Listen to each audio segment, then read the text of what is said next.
अस्सलाम वालेकुम दोस्तों। आज हम डिस्कस कर रहे हैं द मिरर इक्वेशन।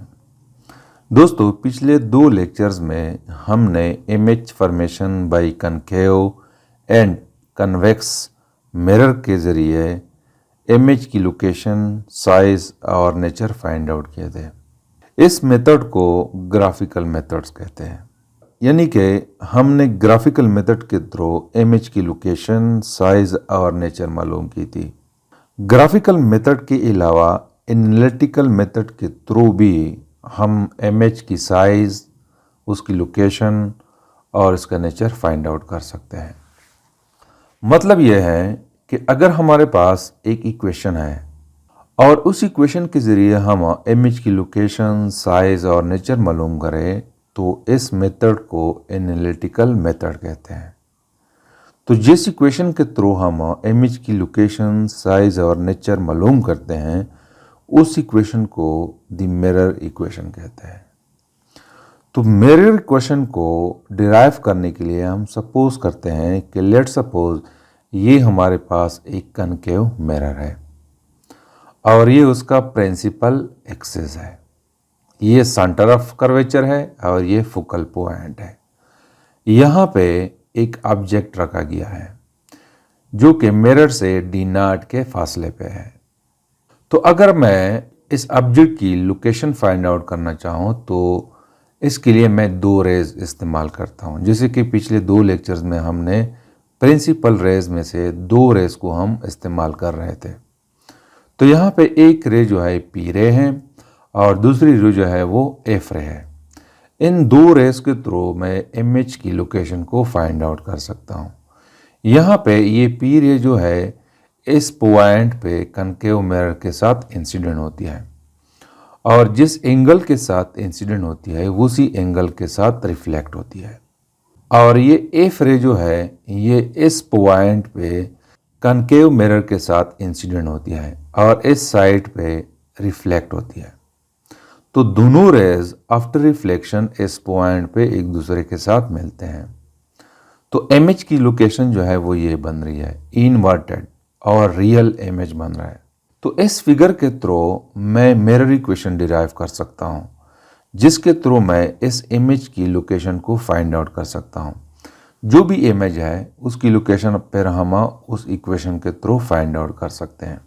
दोस्तों आपकी बुक में दो फिगर्स दिए गए हैं। एक फिगर जो है वो इस पी रे का फिगर है, यानी अलग अलग वहाँ पे बनाए गए हैं। दो रेस को ड्रा किया गया है अलग फिगर्स के थ्रू। तो यहाँ पे मैंने दोनों रेस को एक फिगर में ड्रा किया है। तो इस फिगर को मैं अलग अलग ड्रा कर लेता हूँ। फिर उन दोनों फिगर्स के थ्रू मैं मिरर की इक्वेशन को डिराइव कर सकता हूँ। ये जो फिगर आपको नज़र आ रहा है यहाँ पे मैंने ड्रा की है पी रे। पी रे यहाँ से निकल के इस पॉइंट पे इंसिडेंट होती है और यहाँ से रिफ्लेक्ट होके इस साइड पे मूव करती है। तो इमेज की लोकेशन जो है वो जिसे पहला फिगर मैंने आपको दिखाया उसके मुताबिक इमेज की लोकेशन ये बन रहा है। तो यहाँ पे हमारे पास दो ट्रायंगल्स बनते हैं।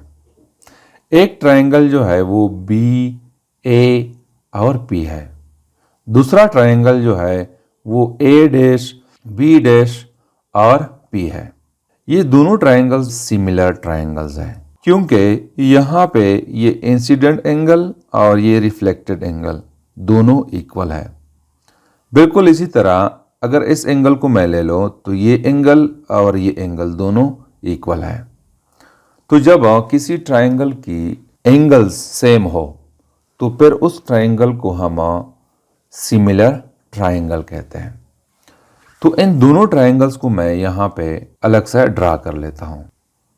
ये ट्रायंगल जो आपको नज़र आ रहा है ये बी ए पी ट्रायंगल है, यानी कि ये वाला है बी ए और पी ट्रायंगल है। और ये ट्रायंगल जो है ये A dash B dash P triangle है, यानी अगर यहाँ पे मैं आपको बताऊँ तो वो ये ए डैश बी डैश और पी ट्रायंगल्स है। दोनों ट्रायंगल्स जो है वो सिमिलर ट्रायंगल्स है।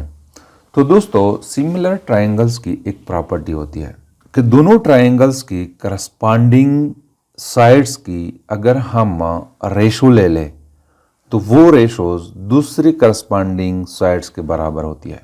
जैसे फॉर एग्जांपल एक साइड हमारे पास ये है और एक साइड ये है, ये दोनों आपस में इक्वल है। तो इन दोनों साइड्स का अगर मैं रेशो ले लो तो वो रेशो इक्वल होती है इस साइड और इस साइड के रेशो के बराबर। यानी यहाँ पे मैं लेता हूँ कि h नॉट यानी कि हाइट ऑफ द ऑब्जेक्ट, ये साइड ये, और इसको मैं डिवाइड करो hi पे, तो this will be equal to bp, यानी यहाँ पे मैं लिखता हूँ b and p divided by b dash and p। तो ये दोनों रेशो जो है आपस में इक्वल होंगे। यहाँ पे दोस्तों मैं hi के साथ माइनस का निशान भी लगा लेता हूँ, क्योंकि ये इमेज जो है ये इन्वर्टेड इमेज है। तो सिमिलर ट्रायंगल की कैरेक्टरिस्टिक्स के मुताबिक ये साइड और इस साइड के अगर मैं रेशो ले लो तो वो रेशो इक्वल होती है उस रेशो की कि अगर मैं ले लो बिटवीन BP और B डैश BP के, तो दोनों जो है वो इक्वल्स होंगे। यहाँ पे दोस्तों अगर मैं इस ट्रायंगल को देखूं तो यहाँ पे B और P this is equal to D naught. तो यहाँ पे BP की जगह मैं लिखता हूँ D नॉट, तो BP will be equal to D naught. और अगर मैं लिख दूँ B डैश और P, तो this is equal to DI, यानी distance from the mirror to the object. B dash P जो है it is equal to DI, यानी distance of image from the mirror. तो यहाँ पर मैं लिखता हूँ DI। तो इसी क्वेश्चन को मैं लिखता हूँ कि H naught divided by minus HI is equal to D naught divided by DI। इसको मैं नाम देता हूँ इक्वेशन नंबर 1, और ये इक्वेशन मैंने डिराइव किया है फ्रॉम P रे। अब मैं जाता हूँ F रे की तरफ। ये जो आपको नजर आ रहा है ये पहले वाली फिगर का दूसरा हिस्सा है। यहाँ पे ये F रे फोकल पॉइंट से गुजर के मिरर के साथ इस पॉइंट पे इंसिडेंट होती है, और इंसिडेंट होने के बाद इस साइड पे रिफ्लेक्ट होती है। तो इमेज की लोकेशन हमारे पास ये बन रही है। तो यहाँ पे भी दो ट्राइंगल्स मैं कंसीडर करता हूँ, एक ट्राइंगल BA और F, और दूसरा ट्राइंगल जो है वो FP और D। ये दोनों ट्राइंगल्स जो है एक सिमिलर ट्राइंगल्स है। तो इन दोनों ट्राइंगल्स को मैं यहाँ पे ड्रा कर लेता हूँ। ये जो आपको नजर आ रहे हैं ये ट्राइंगल जो है वो ये वाला ट्राइंगल है, और ये ट्राइंगल जो है वो ये ट्राइंगल है, यानी FP और D। ये दोनों ट्राइंगल्स जो है ये सिमिलर ट्राइंगल्स है। तो according to characteristics of similar triangle मैंने रेशो लेना है between two sides of the triangle. तो यहाँ पे मैं ले रहा हूँ ये साइड और ये साइड, इनके दरमियान एक रेशो ले रहा हूँ, और दूसरी रेशो जो है वो मैं ले रहा हूँ ये BF और FP के दरमियान। तो ये दोनों रेशो जो है आपस में इक्वल होंगे। तो मैं लिखता हूँ कि H naught divided by PD, यानी ये साइड और ये side, this will be equal to BF divided by FP। तो ये दोनों रेशोज जो है आपस में इक्वल होंगे। देखो दोस्तों यहाँ पे BD जो है this is equal to HI, यानी यहां से लेकर यहां तक डिस्टेंस और यहां से लेकर ये डिस्टेंस, ये दोनों आपस में इक्वल है। तो लिहाजा मैं यहां पे लिखता हूं कि H naught divided by HI, और यहां पे मैं माइनस साइन भी शो कर रहा हूं क्योंकि ये इन्वर्टेड है। This is equal to BF जो है ये BF, अगर इसको मैं यहां पे शो करूं BF, this is equal to D naught minus F, यानी D नॉट जो है वो यहां से लेकर यहां तक है। इससे अगर मैं ये डिस्टेंस माइनस करूं यहां से लेकर यहां तक डिस्टेंस, तो हमारे पास बी एफ बचेगा, ये डिस्टेंस हमारे पास रह जाएगा। तो मैं लिखता हूँ यहाँ पे कि D naught minus F divided by F P जो है ये F P, this is equal to F यानी फोकल लेंथ, यानी ये एफ और P this is equal to focal length. तो यहाँ पे मैं लिखता हूँ एफ, इसको मैं इक्वेशन 2 का नाम देता हूँ, दिस इज इक्वेशन नंबर 2। अब मैं क्या करता हूँ कि इस इक्वेशन 1 और ये इक्वेशन 2 इन दोनों को आपस में मैं कंपेयर कर लेता हूँ। तो क्या हो जाएगा कि लेफ्ट साइड्स आपस में इक्वल हो जाएंगे और राइट साइड जो है वो आपस में इक्वल हो जाएंगे। तो दोनों का अगर मैं लेफ्ट साइड देखो तो वो इक्वल है H not divide by minus H I. तो मैं क्या करता हूँ कि इसके राइट साइड जो है वो लिख लेता हूँ। तो this will become equal to D naught, यानी फर्स्ट इक्वेशन का राइट साइड जो है वो D naught divided by D I है, यानी distance of object to distance of image. This will become equal to D naught minus F divided by F. अब मैं क्या करता हूँ कि क्रॉस मल्टीप्लिकेशन कर लेता हूँ, इसको इसके साथ मल्टीप्लाई कर लेता हूँ और इस एफ को एस के साथ मल्टीप्लाई कर लेता हूँ। तो हमारे पास आ जाएगा D naught F is equal to D I into D naught minus F. तो ये हमारे पास आ जाएगा। अब मैं क्या करता हूँ कि इस इक्वेशन को मैं लिखता हूँ कि D naught F is equal to D I D naught minus D I F. अब इसके बाद मैं क्या करता हूँ कि इस इक्वेशन को मैं डिवाइड करता हूँ by D naught D I D F पे, यानी इस इक्वेशन को मैं डिवाइड करता हूँ डी नॉट डी आई और एफ पे। तो this equation will become equal to D naught F divided by D naught D I D F. This will become equal to di d naught divided by d naught di f minus di f divided by d naught di f। तो ये हमारे पास आ जाएगा। अब यहाँ पे ये d naught f ये कैंसिल हो जाएंगे एस डी नॉट के साथ और एस एफ के साथ, और यहाँ पे ये D I S D I के साथ कैंसल, ये डी नॉट एस के साथ, और यहाँ पे डी आई के साथ कैंसल, एफ एफ के साथ कैंसल। तो हमारे पास रह जाएगा 1 over D I is equal to 1 over F minus 1 over D naught, ये हमारे पास आ जाएगा। अब मैं क्या करता हूँ कि ये -1 ओवर डी नॉट जो है उसको मैं इस साइड पे ले आता हूँ। तो this will become equal to 1 over D I plus, इसको मैं जब इस साइड पे ले आऊँगा तो ये माइनस साइन जो है it will become equal to plus. तो this will be equal to 1 over D not is equal to 1 over F. यह इसको मैं लिखता हूँ कि 1 over F is equal to 1 over D I plus 1 over D not. तो ये हमारे पास रिक्वायर्ड मिरर इक्वेशन है। इस इक्वेशन के थ्रू हम distance of the image find out कर सकते हैं, डिस्टेंस ऑफ द ऑब्जेक्ट को भी फाइंड आउट कर सकते हैं, और फोकल पॉइंट को भी हम फाइंड आउट कर सकते हैं।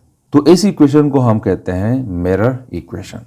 अब दोस्तों आपकी बुक में एक और इक्वेशन दी गई है कि M is equal to H I divided by H not, या it is equal to D I divided by D not. तो this is called the magnification. किसी ऑब्जेक्ट की मैग्निफिकेशन को फाइंड आउट करने के लिए हम ये इक्वेशन यूज कर सकते हैं। और मैग्निफिकेशन को हम पिछले लेक्चर्स में डिफाइन कर चुके हैं कि magnification is the ratio of the image size to the object size, यानी ये हमें बता रहा है कि इमेज का साइज ऑब्जेक्ट के साइज से कितना ज़्यादा है या कितना गुना कम है। अगर मैग्नीफिकेशन की वैल्यू 1 से ज़्यादा है, यानी अगर मैं कहूँ कि यहाँ पे मैंने वैल्यू पुट किया है और यहाँ पे वैल्यू पुट किया है और वो वैल्यू 1 से ज़्यादा है, तो इसका मतलब यह है कि the image is larger than object. Image की साइज ऑब्जेक्ट से ज़्यादा होगी। और अगर ये रेशो 1 के बराबर है तो फिर इसका मतलब यह है कि ऑब्जेक्ट और इमेज दोनों साइज में बराबर है। और अगर m 1 से कम है तो इसका मतलब यह है कि image is smaller than object. अगर ये रेशो 1 से कम है तो इमेज की साइज ऑब्जेक्ट से कम होती है। तो इस इक्वेशन के थ्रू हम मैग्नीफिकेशन को फाइंड आउट कर सकते हैं। अब दोस्तों मैं डिस्कस करता हूं convention for mirror equation and magnification equation. तो कन्वेंशन ऑफ मिरर इक्वेशन में सबसे पहले है ऑब्जेक्ट डिस्टेंस। ऑब्जेक्ट की डिस्टेंस को हम उस वक्त पॉजिटिव लेंगे जब ऑब्जेक्ट रियल हो, यानी कि ऑब्जेक्ट इस कनकेव मिरर के बिल्कुल सामने हो, यहाँ पे हो, तो फिर यहाँ से लेकर यहाँ तक के डिस्टेंस को हम पॉजिटिव लेंगे और ये डिस्टेंस जो है इक्वल होगी d0 के। दूसरा यह है कि इमेज डिस्टेंस। इमेज की डिस्टेंस को हम उस वक्त पॉजिटिव लेंगे जब इमेज रियल हो, यानी अगर मैं कहूँ कि इमेज यहाँ पे बन रहा है। देखो दोस्तों, हमें पता है कि कनकेव मिरर के सूरत में इमेज जो है वो बिल्कुल कनकेव मिरर के सामने ही बनता है। तो अगर इमेज यहाँ पे बन रहा है तो फिर इस इमेज की डिस्टेंस यानी di को हम पॉजिटिव लेंगे। ये इमेज रियल इमेज है, तो रियल इमेज की सूरत में di जो है इट विल बी पॉजिटिव। और di को हम उस वक्त निगेटिव लेंगे जब ऑब्जेक्ट इस मिरर के बिहाइंड पे हो, यानी अगर ऑब्जेक्ट यहाँ पे है तो फिर di की वैल्यू हम नेगेटिव लेंगे। तीसरा यह है कि इमेज एटीट्यूड, यानी अगर इमेज बन रहा है upright, for example convex mirror की सूरत में इमेज जो है वो बिहाइंड द मिरर बनता है और वो अपराइट बनता है, तो इस सूरत में हम इमेज को पॉजिटिव लेंगे, यानी hi को हम पॉजिटिव कंसीडर करेंगे। और इमेज को हम उस वक्त नेगेटिव कंसीडर करेंगे जब वो इन्वर्टेड हो, यानी कनकेव मिरर की सूरत में इमेज जो होता है वो इन्वर्टेड बनता है, तो यहाँ पे hi को हम नेगेटिव कंसीडर करेंगे। जैसे कि मिरर इक्वेशन को जब हम डिराइव कर रहे थे तो वहाँ पे hi को मैंने माइनस लिया था, और फोकल पॉइंट को हम उस वक्त पॉजिटिव लेंगे जब वो मिरर के बिल्कुल सामने हो, यानी ये कनकेव मिरर है, अगर फोकल पॉइंट यहाँ पे है तो f को हम पॉजिटिव कंसीडर करेंगे। और अगर वो बिहाइंड द मिरर है, फॉर एग्जांपल यहाँ पे है, तो इस f को हम नेगेटिव कंसीडर करेंगे। और ये कन्वेक्स मिरर की सूरत में बिहाइंड द मिरर होता है। तो ये है some convention for the mirror equation. जब हम न्यूमेरिकल क्वेश्चन सॉल्व करेंगे तो हमने इन चीज़ों का ख्याल रखना है कि फोकल पॉइंट को हमने किस वक्त पॉजिटिव लेना है और किस वक्त नेगेटिव लेना है। पॉजिटिव हम उस वक्त लेंगे जब वो मिरर के बिल्कुल फ्रंट पे हो, और नेगेटिव उस वक्त हम लेंगे जब वो बिहाइंड हो, यानी पीछे हो। जैसे कन्वेक्स मिरर की सूरत में f जो होता है वो यहाँ पे होता है, बिहाइंड द मिरर होता है। और di को हम उस वक्त नेगेटिव लेंगे जब इमेज बिहाइंड द मिरर हो, और h को हम उस वक्त पॉजिटिव लेंगे जब इमेज अपराइट हो, जैसे कि यहाँ पे है, और नेगेटिव उस वक्त लेंगे जब वो इन्वर्टेड हो।